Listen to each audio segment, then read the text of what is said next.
Boy calls 911. When cop sees his bedroom, he steps in and helps. Officer Alex Jones follows Cameron to his bedroom.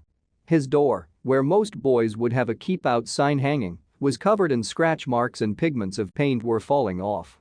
The officer pushes the door forward, but it's cold to the touch, stealing the heat from his warm fingers. Sweat trickles down the officer's forehead and lands on his crisp blue uniform. But just as he goes to wipe the sweat away, the door opens and Officer Jones has a terrible feeling hit the pit of his stomach. He had never seen anything like this before. Officer Alex Jones had been a police officer for a decade. There were times where his job was rewarding, but it was also dangerous. Despite this, it was in his duty to protect and serve the people of his small town. Yes, with 10 years on the job, Officer Jones thought he had seen it all. Until now, that is. Officer Jones walks into the station armed with a fresh coffee and a fresh blueberry muffin his wife baked. As he got ready to start his shift, he nestled himself into his chair. But then a call came through, piercing the silence lingering in the air of the station. The call was from a little boy called Cameron, and it sounded like he needed help. The officer races into his car and drives over to the address of Cameron. All the worst-case scenarios run through his mind as speeds across town to try and help this boy. Despite the traffic, the officer got there within 15 minutes. As he pulls up the house, he can feel his pulse pounding. Surely it wasn't too late. As Officer Jones gets out of his car in the hazy heat of the August sun, he notices a little boy sat on the front porch of the house. That must be Cameron. The officer makes his way over to the boy, the house reflected in his overly large sunglasses, to discuss what had happened. But Officer Jones never could have predicted what would happen next. "My mom wouldn't let me play my video game," the boy revealed coyly. Despite his answer, Officer Jones' police instincts kicked in. The boy looked uneasy. Was this the genuine reason he called?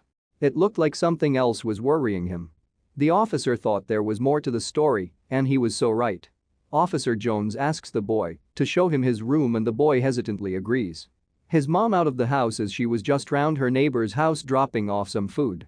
The officer steps inside his house eager to find out some answers. And straight away an uneasy feeling hit him the pit of his stomach. The house was pretty much empty. There was hardly any furniture, and it looked like they had just moved in. But Cameron and his family had been in this house for a few months now. So where were the framed family photos? The height chart on the wall, scribbled in crayon? The box of toys? From that moment then, it began to dawn on Officer Jones that there might be more behind the cry for help than a trivial argument between the boy and his mother. Officer Jones follows Cameron to his room, his heartbeat pounding like a big bass drum. Cameron pushes the door, which had scratch marks all over it, and tells Officer Jones to come in.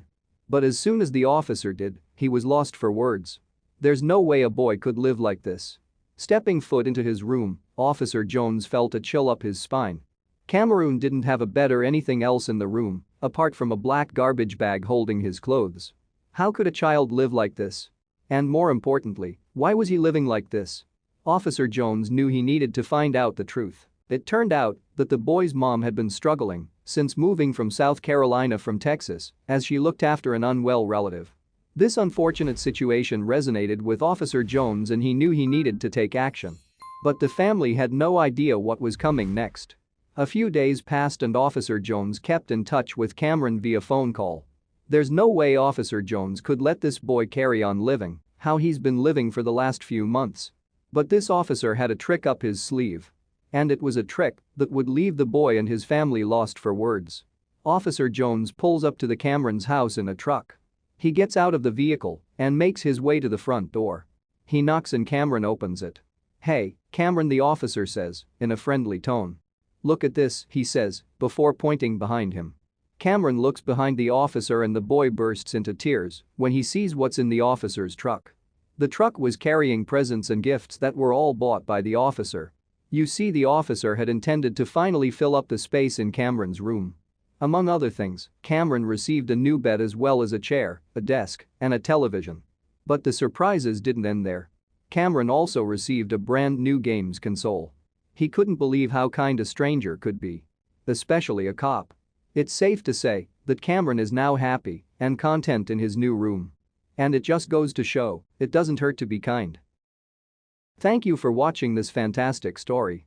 Please tap one of the 2 videos on your screen for another amazing wonder stories.